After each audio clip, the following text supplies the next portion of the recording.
Hi France எல்லோருக்கும் வணக்கம். நான் பாருங்க வியாபாரத்துக்கு வந்தாச்சு. இப்போ கீரை வாங்குறாங்க. நம்ம இங்கே கொடுத்துட்ருப்போம், அங்கே நின்றுட்டுருப்பாங்க.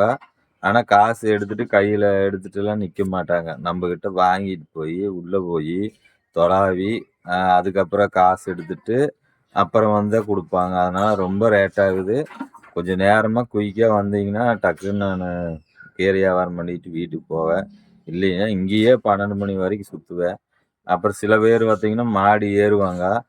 நோட்டு பார்த்தா கிழிஞ்சிருக்கு. 2ஆ கிழிஞ்சு ஒட்டி வச்சிருப்பாங்க.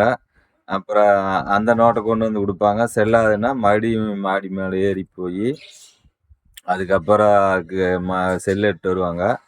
செல்லு பார்த்தா இங்க பொண்ணு செல்லாமா. அப்புறம் அந்த செல் எடுத்துட்டு வந்து அவிங்களுக்கு நம்பர் அந்த பாப்பா தூங்கிட்டு இருக்குது. அப்புறம் பாஸ்வேர்ட் நம்பரும் தப்பா சொல்லுது.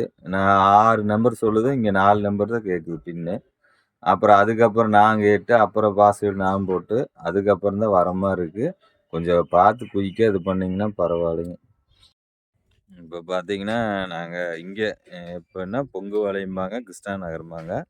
அங்க தான் வந்து வியாபாரத்துக்கு வந்தேங்க.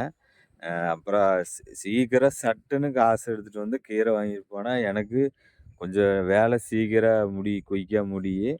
ஆனா அப்படிலாம் பண்ண மாட்டாங்க. கீரைய எடுத்துட்டு போயிட்டு, அங்க உள்ள போய் தொலாவி எடுத்துட்டு வருவாங்க. இதனால தான் ரொம்ப ரேட் ஆகுது. யாரும் தவறா நெனைக்க வேண்டாங்க.